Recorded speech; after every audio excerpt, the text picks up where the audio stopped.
Some killers hide in forests, some prowl empty highways, but the ones who terrify us most live inside the house. They sit at the dinner table. They say, "I love you," with dead eyes. These 5 men didn't go looking for victims. They built lives around them. Moms who tucked them in, fathers who paid their rent, wives who thought love meant safety, and in return, they got betrayal in its rawest form. One knife, one bullet, one quiet hour when no one else was watching. From America to Japan, these men didn't just break the bonds of blood, they erased them. Before I tell you what's coming next, tell us where you're watching from and what time it is there right now. And don't forget to subscribe, because the scariest monsters don't wear masks. They wear wedding rings, they sign birthday cards, they say grace before dinner, and then they slaughter the people who never saw it coming. Thomas Garrison was the kind of son who never really left home, not emotionally, not financially, and not without strings. He lived in a small Oregon suburb, a rust-washed town where the neighbors still waved and lawn mowers started at sunrise. At 38, he'd been laid off from 2 warehouse jobs, moved back into his parents' aging ranch house, and started blaming everything around him for the life he didn't have. His mother, Carol, was the doting type. Overcooked meals, folded towels, little notes left on the fridge. His father, Ron, was quieter, a Korean War vet who still polished his boots and spoke in short nods. They weren't cruel, they weren't abusive, but they made one mistake. They kept bailing Thomas out. Every credit card debt, paid, every failed job, excused. And every time they hinted at pulling back, Thomas felt the panic twist in his chest. By 2020, the house was showing cracks, both literal and emotional. Carol had cancer. Ron had just sold an antique car collection to cover medical bills. But Thomas was still asking for gas money, still borrowing the family debit card. And when his parents finally sat him down, told him that the money was running dry, that the life insurance had been cashed in early, that he'd need to move out within 6 months, something inside him broke. It wasn't a scream or a punch. It was quieter, colder, a decision that brewed over weeks. He began searching online for terms like untraceable poisons and sleeping pill overdose. He cleared browser history, started volunteering to cook dinner more often, and on a warm April night, he made his move. He crushed a fatal dose of prescription morphine, left over from Carol's chemo, and stirred it into a pot of homemade stew. His mother, frail and trusting, ate 2 bowls. His father ate one and remarked that it tasted strong. Within 90 minutes, Carol was slumped on the couch, unconscious. Ron was groggy, asking for water. Thomas waited, pacing, watching. When Ron began vomiting, Thomas dragged him to the bathroom and held his head in the toilet, not to help, but to finish the job. He drowned him in slow, silent shoves, holding his breath until the struggle stopped. He then posed both bodies in bed, placing their hands together like a peaceful passing. He wiped surfaces with bleach, deleted his search history again, and called 911 with trembling fake sobs, claiming he found them just like this. Paramedics arrived, noted no external trauma, and assumed it was a mutual overdose. Tragic, but not suspicious. But Thomas wasn't just killing for relief. He was killing for payoff. Within 48 hours, he filed paperwork to collect what remained of their accounts, started listing the house on Zillow, and told neighbors he was finally free to start over. For a moment, Thomas Garrison almost got away with it.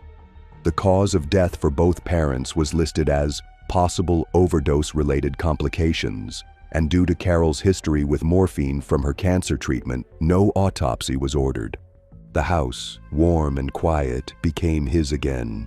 He moved their belongings into storage bins, donated their clothes, even replaced the bedroom furniture with new IKEA sets he assembled while listening to true crime podcasts. But there's a reason killers don't rest. Guilt moves slower than suspicion, but it lasts longer. Thomas began talking too much.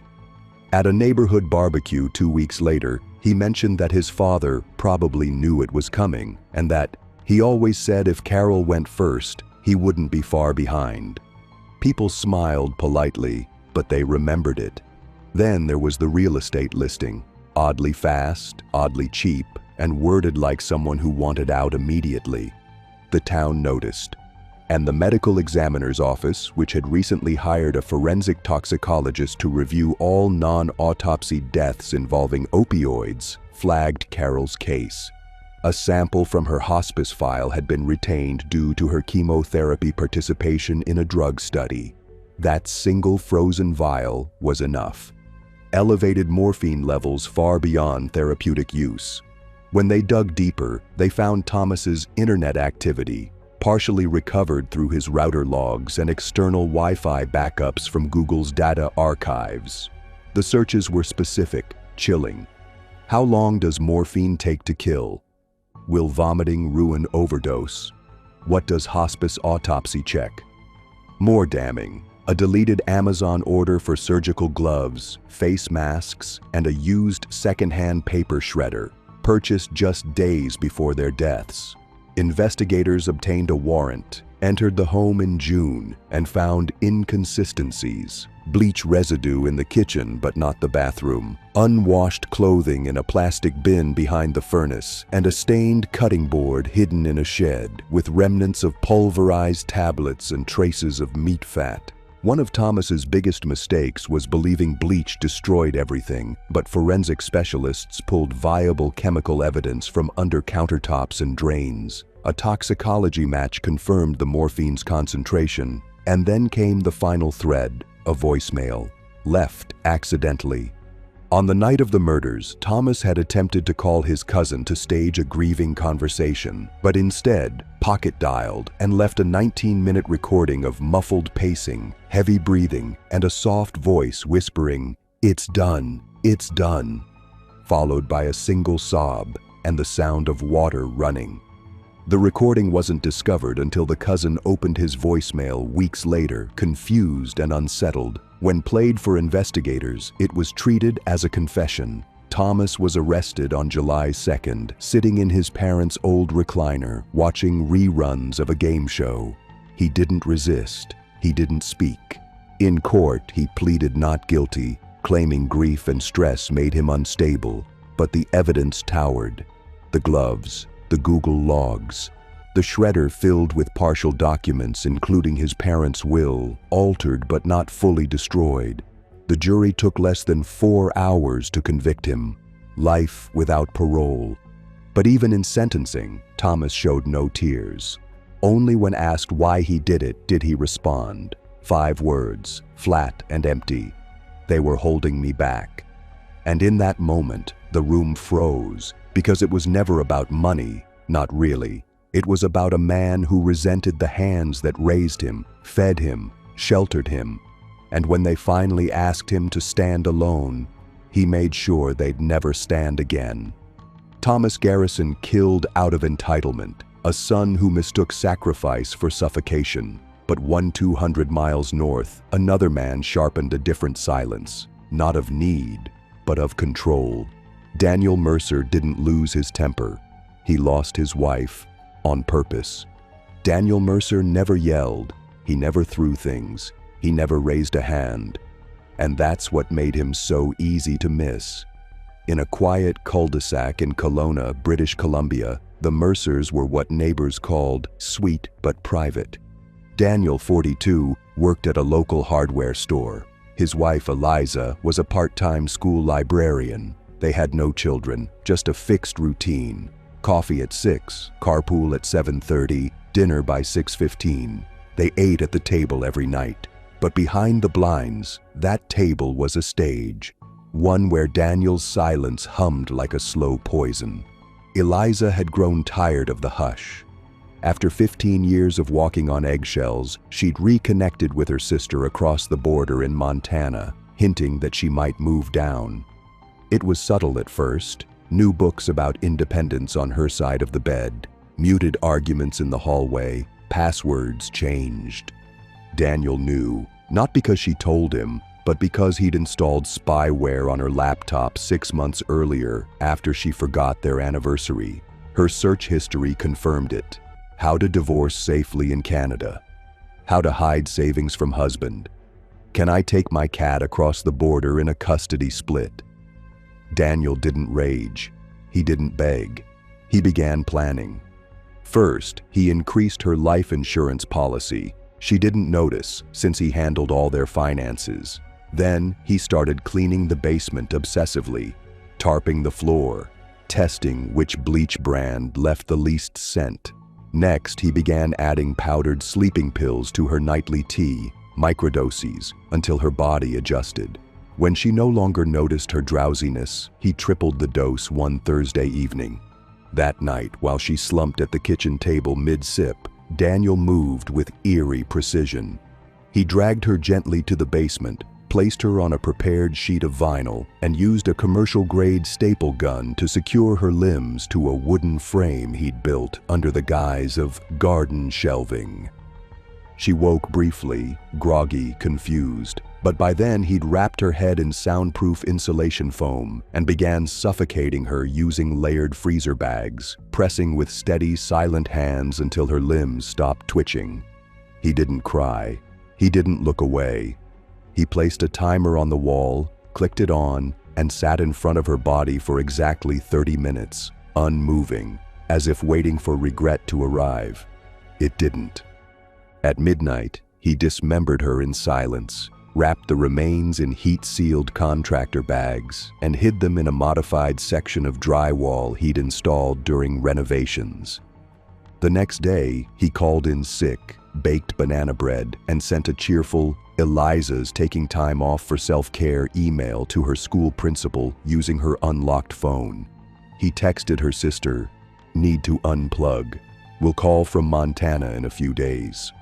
Then he drove to the border, used Eliza's ID at a gas station surveillance zone, and deliberately got filmed on a blurry camera while wearing one of her cardigans, his hair tucked into a hat, his face shielded by sunglasses.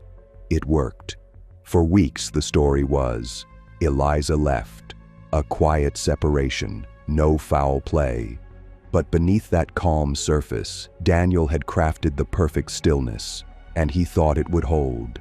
Daniel believed that death ended questions, that once Eliza left, the rest would fold behind polite silence, and for a few months it almost worked. No one filed a missing persons report.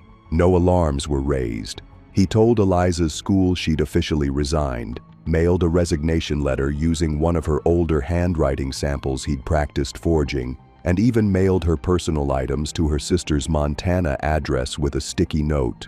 Hope these help make the transition easier. But what Daniel didn't count on was Eliza's cat.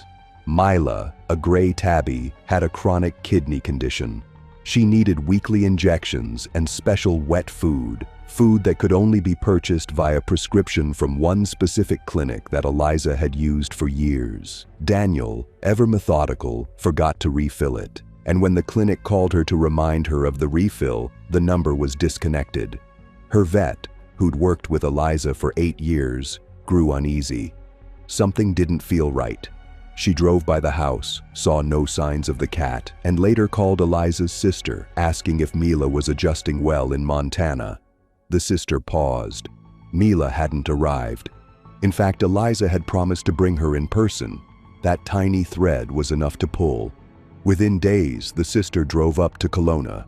No response at Daniel's door, but the mailbox was full. She filed a welfare check. Police arrived and were met with Daniel's calm voice, cookies in the oven, and a story about Eliza finally doing something for herself.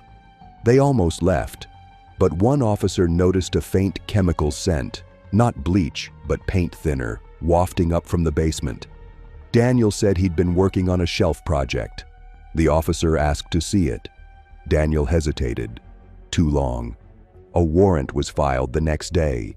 When forensics arrived, they found a segment of drywall that looked newer, less dusted. Behind it, a hidden compartment, plastic-wrapped bundles layered in foam insulation. Heat signatures from a thermal imaging camera confirmed what the crowbar did next. The remains were still warm. DNA confirmed Eliza within 24 hours. But even as he was arrested, Daniel kept the same soft tone. "You wouldn't understand.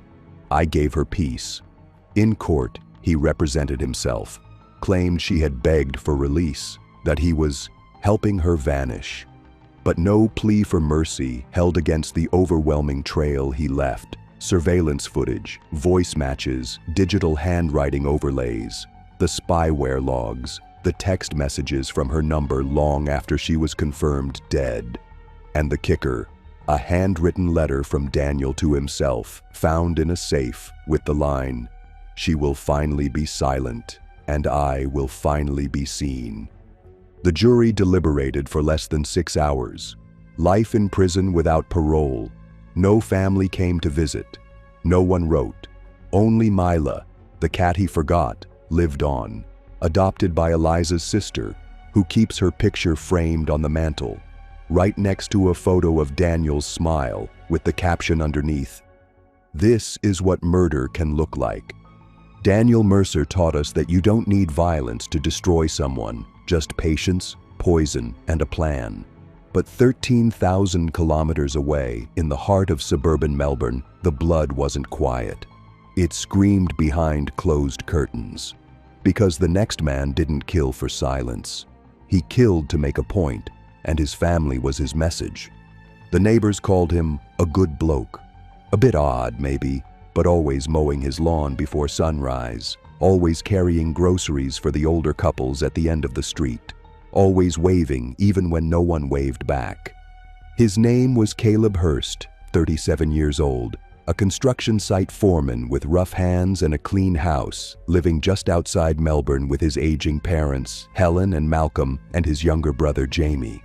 From the outside, they looked like a family clinging together after some old trauma.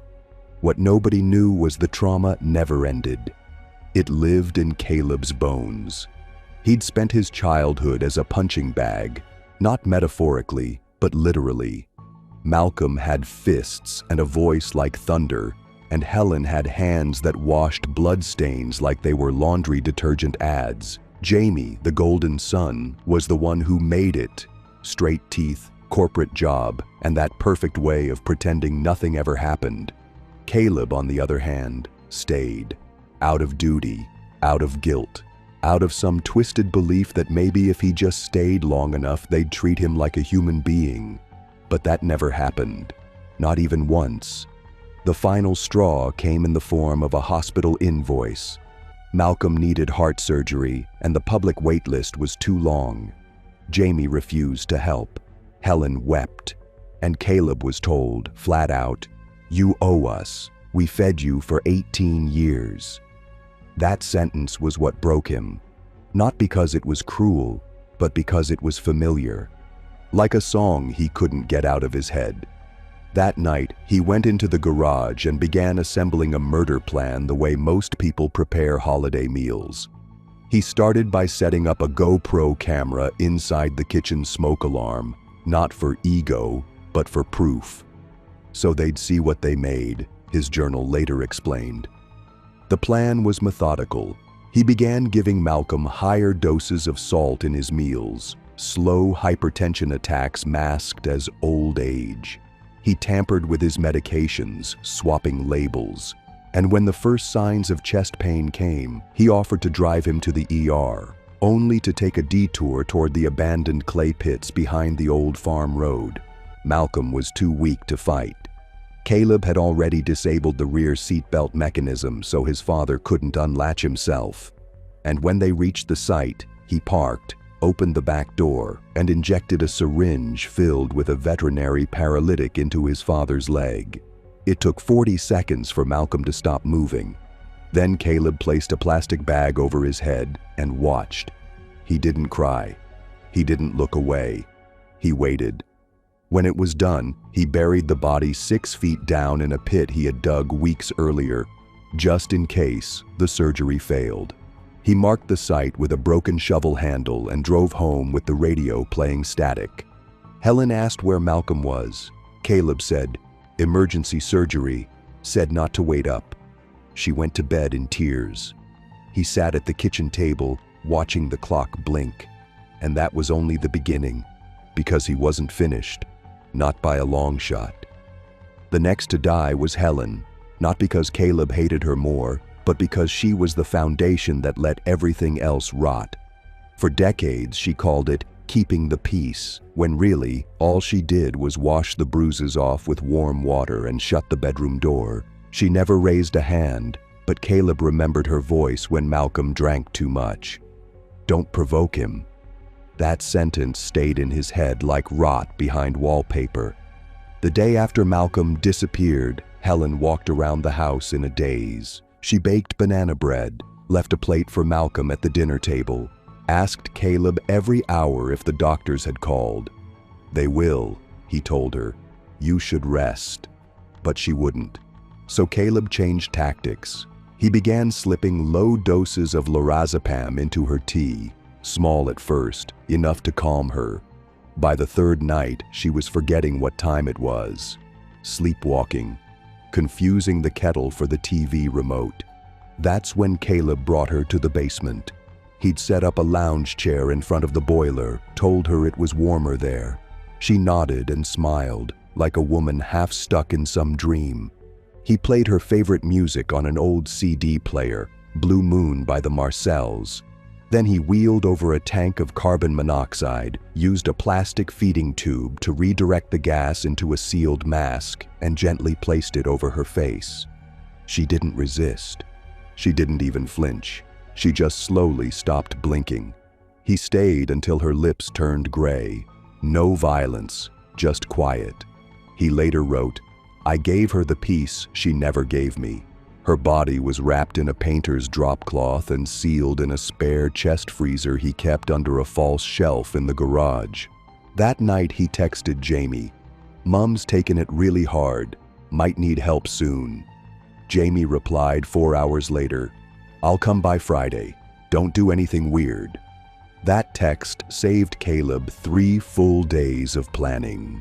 He mapped out Jamie's usual arrival patterns, always took the same train, always walked the same route from the station, always brought cheap wine and guilt.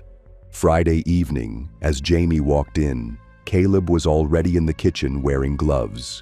He offered his brother a drink, laced with zolpidem and crushed sleeping tablets, and within 20 minutes, Jamie was slouched over the kitchen island, blinking slowly, confused, barely coherent. Caleb spoke to him then, really spoke, told him everything. That Malcolm was buried in the clay pits, that Helen was in the garage, that every inch of this house had been wiped of its past, and now Jamie would be next.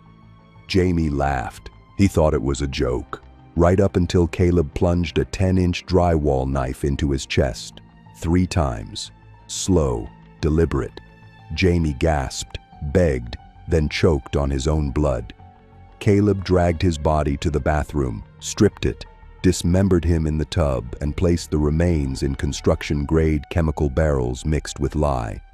The plan was to dissolve Jamie completely. It worked, mostly. But human fat is stubborn. And when Caleb flushed the liquefied remains down the storm drain, part of the solution leaked back into the garden soil. The neighbor's dog started digging and came back with a tooth.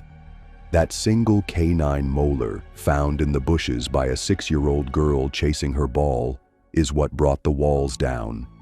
The molar was small, a single canine tooth, but it didn't match any animal in the neighborhood. The vet who examined it told the police it looked human. That was enough to trigger a quiet welfare check on the Hurst household. Officers arrived on a cloudy Tuesday morning. Caleb answered the door in work boots, shirtless, sweat glistening on his chest from backyard digging. "Repotting some azaleas," he said. When asked about his parents and brother, he responded with a rehearsed sigh. "Mom's in bed. Jamie came by, but he left again, always running." They requested to speak to his mother.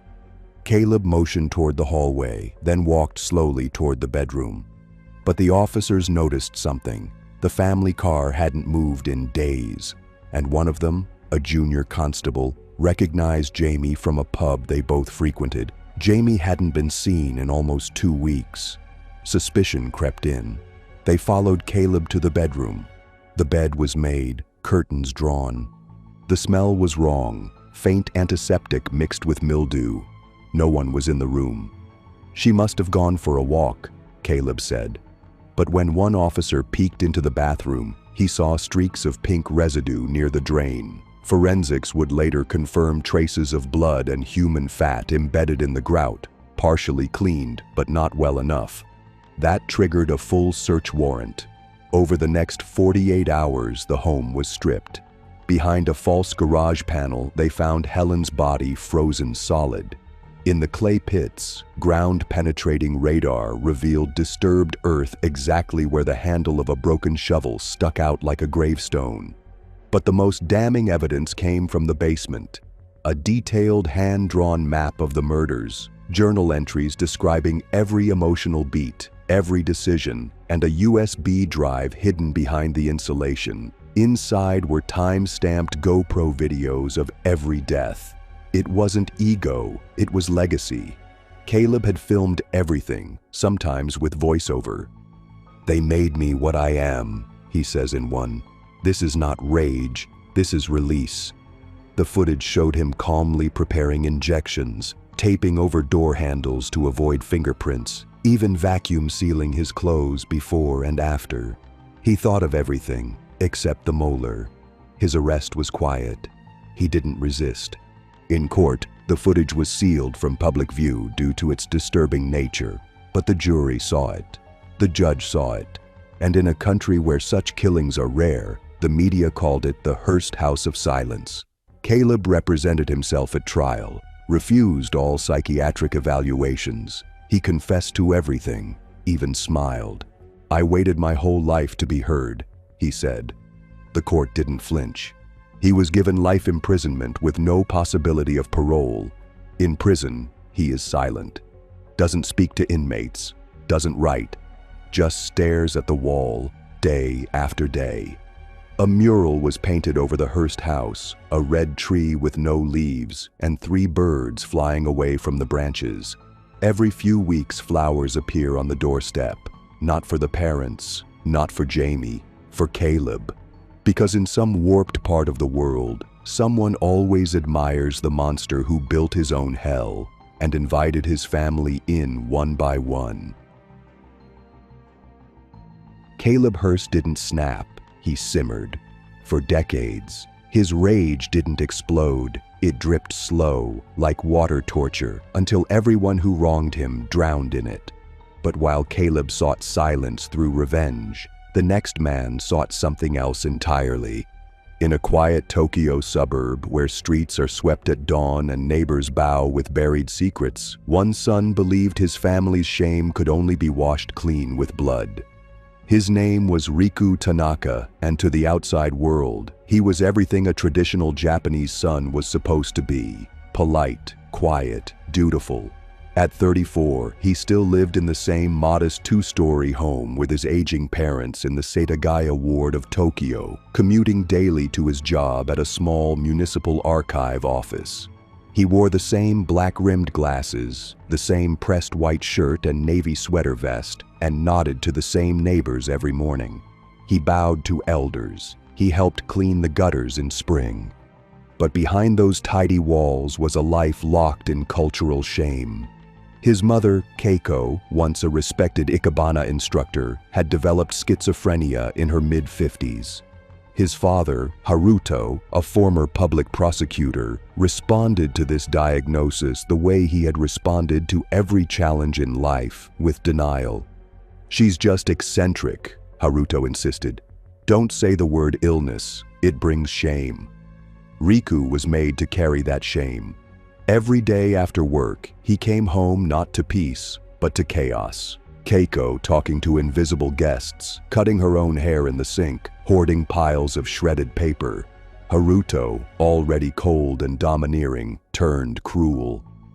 "This is your burden," he'd hiss, jabbing his son's forehead. "A real man fixes his family." When Riku tried to arrange care, Haruto slapped the phone from his hand. "No one outside this house can know." In silence, Riku began documenting it all. Every scream, every breakdown. Every night his father forced him to sleep outside because his mother had an episode. Over time, Riku came to a decision. If no one could know the truth, then no one would have to. Not ever again. He spent the next 4 weeks preparing. He purchased nitrile gloves, a large-wheeled cooler, a carpenter's toolkit, and 3 liters of industrial-grade drain cleaner from a hardware store in Saitama, paying in cash and using a surgical mask as his only disguise. He waited for Obon Week, when most neighbors left Tokyo to visit ancestral graves. On the first night after dinner, he offered both parents small glasses of cold barley tea, laced with high doses of temazepam. Within 30 minutes, both were asleep. Riku placed noise-canceling headphones on his mother and led her, still drowsy, to the bathroom. There, he had already lined the floor and walls with industrial-grade plastic sheeting. He helped her into the tub, sat on a stool beside her, and, using a thick bath towel soaked in sake, gently smothered her while whispering an old children's song she used to sing to him. He held her as she twitched, as her legs kicked weakly, as the water in the tub sloshed red with the last nosebleed. When she was gone, he drained the tub and cleaned her with antiseptic wipes. He then used his carpenter's saw to sever the limbs, a process that took over an hour due to the bones. He had read online that keeping the face intact helped with closure. He ignored that advice. Instead, he placed her dismembered body parts into separate vacuum-sealed bags and arranged them alphabetically by limb inside the cooler. He labeled them in both hiragana and romaji: migite, right hand; hidari ashi, left leg, calm, as if filing library books. When his father awoke the next day and wandered groggily into the hallway, Riku was waiting. He had already unscrewed the wooden bat from the closet, the one Haruto used during high school baseball days. As his father blinked, confused, Riku swung, full force, into his temple. Haruto collapsed, dazed, but not unconscious. Riku then knelt beside him and whispered, "No one will ever hear you again." He used 3 more swings, calculated, precise, until the skull caved.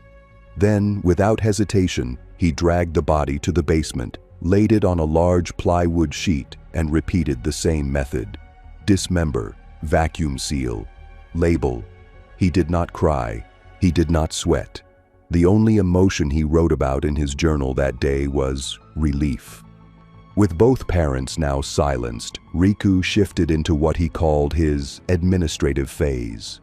For someone who worked in government records, concealing a disappearance wasn't just possible, it was an art form. He began by submitting a formal travel request on behalf of his parents, forging their signatures on an application stating that they were visiting distant cousins in Okinawa for a month. He paid their utilities in advance, deactivated their landline, and responded to the few friends they had left via polite text messages from his father's phone. "Keiko and I are enjoying the ocean breeze. No signal most days. We'll call when we return."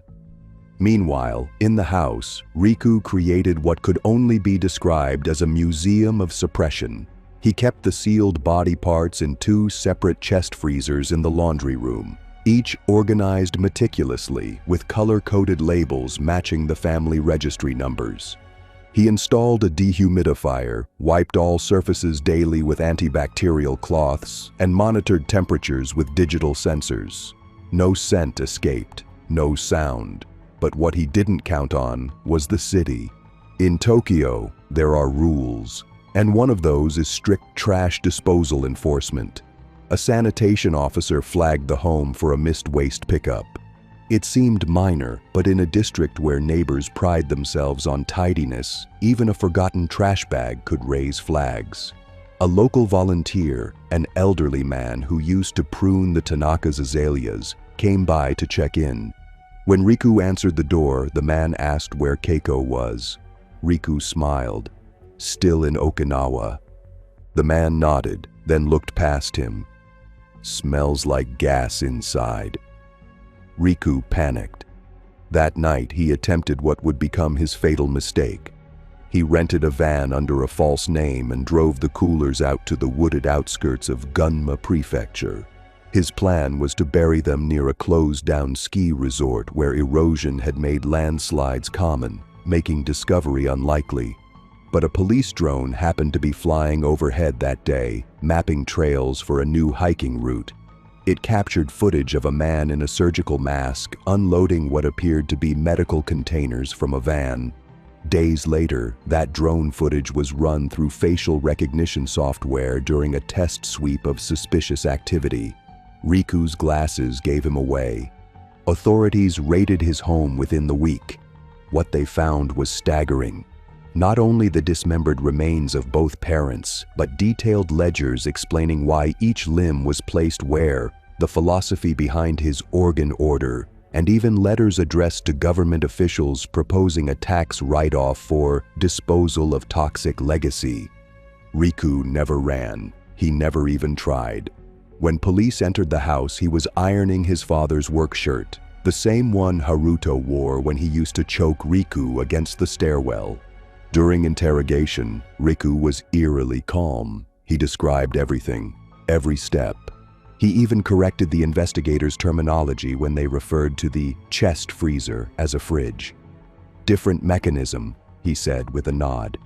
The public outcry in Japan was immense, not just because of the killings, but because of how well Riku hid his darkness behind manners. At trial, prosecutors tried to paint him as a psychopath, but psychiatrists weren't sure. He didn't enjoy the killings. He didn't fantasize. He just believed he had run out of options. In his final statement, Riku said, "No one would help carry the shame, so I put it underground." He was sentenced to indefinite psychiatric detainment. But rumors persist that he remains lucid, still polite, and still organizing the hospital's file room, like nothing ever happened. Nurses say he sometimes hums Blue Moon, the same lullaby Caleb Hurst once played for his mother thousands of miles away. Different country, different family, but the same quiet war inside a house no one dared to knock on. Riku wrapped his family in rituals and labels, not to honor them, but to control what they left behind. But our final killer wasn't interested in control. He wanted destruction, and in the snowy woods of northern Alberta, he found it, in the place he once called home. Noah Rensley was the kind of man you only noticed once he was already behind you. He grew up in Whitecourt, Alberta, a small northern logging town bordered by forests thick enough to swallow screams, where winter lasted longer than memory and men didn't cry. They hunted. He was born to Clarissa, a janitor who worked night shifts in Edmonton, and William, a part-time ranger who drank like the trees owed him something. From the outside, their home looked like any other. Wood-paneled siding, a dented mailbox, a lawn that surrendered to snow by October. But inside, it was quiet in the worst ways. William beat his lessons into Noah's skin. Clarissa scrubbed her guilt into the floorboards, and no one spoke about love, only rules. By age 10, Noah was sleeping in the uninsulated garage, curled on a cot beside empty gas cans and mousetraps. By 15, he stopped speaking altogether at school. His notebooks became filled with anatomical sketches, not fantasy creatures, but detailed human joints, tendons, the pressure points where skin thins and arteries run close. One teacher wrote in his report, "There's nothing imaginative in his drawings. It's like he's preparing for something." At 18, he enlisted in the Canadian Forces, hoping to vanish into structure, but even the military couldn't contain him. 2 years in, he was discharged under psychological incompatibility, a phrase that said everything and nothing. He returned home without ceremony, without a plan, without the version of himself he'd hoped to find. His parents were less than thrilled. William barely looked up from his lazy boy. Clarissa handed him a broom. "You're old enough to contribute," she said. Noah did more than that. He planned. For 9 months, he lived in the attic, sealing the crawl space from the inside, insulating it with blackout curtains, and installing his own padlock. He spent hours in the woods behind the house, not hunting, not walking, just standing, watching, measuring how long it took footprints to vanish beneath snowfall, how deep you had to dig before smell stopped rising. He practiced. He slaughtered deer not for meat, but for understanding, how muscle tore, how marrow looked, how long it took for a neck to stop resisting. He wrote notes in a leather journal titled Book of Ash. His parents assumed he was healing. In truth, he was becoming sharper than ever. Then came December 23rd. William, already drunk, accused Noah of stealing cash from his emergency stash. Noah denied it. William laughed. "You should have stayed in the army. You were more useful there. Target practice." That night, while they slept, Noah took a claw hammer, a roll of painter's plastic, and a kitchen towel soaked in ammonia. He sealed their bedroom with quiet precision, layering plastic over the carpet, walls, and mattress, leaving only the ceiling bare. At 2:07 a.m., he entered. William snored like a chainsaw. Clarissa, curled on her side, looked peaceful for the first time in years. Noah stood between them for several minutes, the hammer dangling from his grip like a pendulum. Then he struck. One clean blow to William's temple, collapsing the skull like soft ice. Clarissa gasped. He turned to her, whispered, "Shh, I'm fixing it," and rained down strikes until her face was pulp. Blood sprayed the ceiling in fine mist, like breath on cold glass. He paused, inhaled, then began the real work. He dragged both corpses into the bathroom, dismembered them in the tub using a handsaw and a hunting knife sharpened to surgical fineness, and drained the blood into labeled mason jars, CR and WR. He shaved the heads, removed the teeth, and scraped fingerprints with a rasp.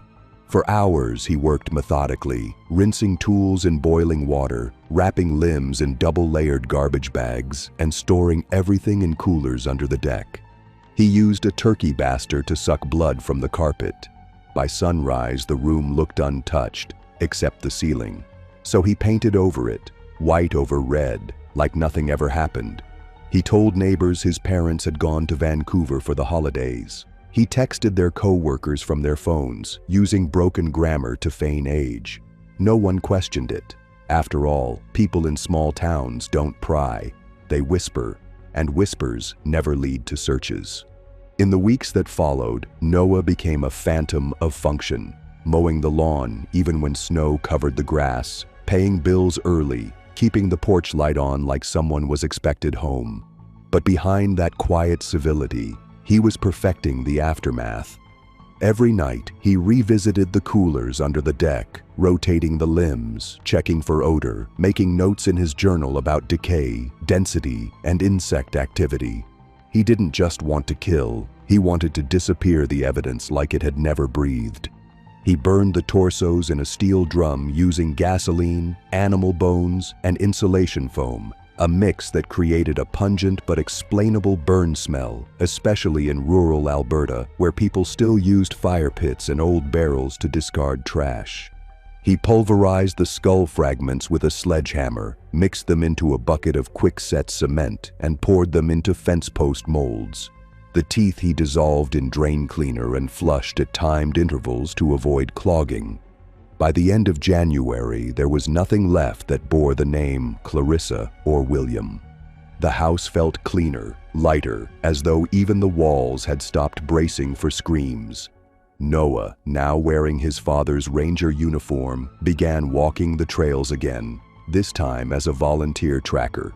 When hikers went missing, he showed up with maps. When search parties gathered, he brought thermoses of coffee. It made him visible in a helpful way. No one asked questions, until one man did. It was a local mail carrier, Dean Crenshaw, who had delivered to the Rensley home for over 20 years. He noticed something odd. Birthday cards addressed to Clarissa sat untouched for weeks. William's subscription to Field and Stream was piling up inside the mailbox. Crenshaw filed a courtesy report, and on March 14th, 2 officers knocked. Noah answered with the ease of someone who had practiced every sentence. "My folks are traveling," he said. "Last-minute vacation. Vancouver, then down to Oregon. Mom's been wanting to see the coast." But one officer noticed a detail. The furnace was new, yet the vent seals still smelled of ammonia. The second officer spotted a cracked floor tile in the hallway. Beneath it, traces of blood had dried in the subflooring. A forensic team was brought in. Luminol lit up the house like a cathedral of violence, blood mist on the ceiling, hair caught in a drain. A forgotten mason jar behind the water heater labeled Genesis WR. Police found a hidden crawl space in the attic. Inside were knives, charts, a blood-stained ranger jacket, and the Book of Ash journal. It wasn't just a diary, it was a manual with diagrams, timelines, ratios for bleach-to-blood dilution, and dates stretching back years. When confronted, Noah didn't cry. He didn't protest. He simply asked if the court would allow cremation so the cycle wouldn't be broken. At trial, he refused to plead insanity. "Insanity is chaos," he told the judge. "What I did was order." He was sentenced to life without parole. But during sentencing, he requested to read a passage aloud, not from the Bible, but from his own journal. "I watched my father drag a deer by its neck once. It was still twitching," he said. "Sometimes you gotta kill things the hard way. I think about that twitching a lot, about how it didn't stop until he looked me in the eye. That's when I knew. It wasn't the killing that made him feel powerful. It was the moment after, the silence. That's what I wanted." The courtroom fell quiet. Clarissa's sister sobbed. Reporters called him the White Court Wraith, but locals just shook their heads, stunned that evil had lived behind trimmed hedges and holiday lights. In prison, Noah didn't speak much, but he wrote constantly. When asked by a psychologist why he killed his own blood, he replied, "Because I was born to them, not from them." He claimed that by removing them, he was removing rot, not committing murder. Despite his conviction, no additional bodies were ever found, but 12 entries in his journal remain unaccounted for, each labeled with a date, a set of initials, and the word cleansed. To this day, cold case detectives in Alberta still match missing persons against those codes. But Noah, he remains where he always was. Quiet, cold, precise. A man who didn't break from emotion but calculated it into ritual, who made killing into cleanliness, and who, for a brief and horrifying moment, made silence louder than screams. They say home is where the heart is, but for these 5 men, home was a graveyard in disguise, a place where love decayed, trust curdled, and bloodlines became battlegrounds. From dinner tables to basements, from snowy woods to silent apartments, each of them turned family into fuel for something darker, control, rage, revenge, or something they couldn't even name. Because when betrayal lives under the same roof, murder doesn't need to knock. It already has a key.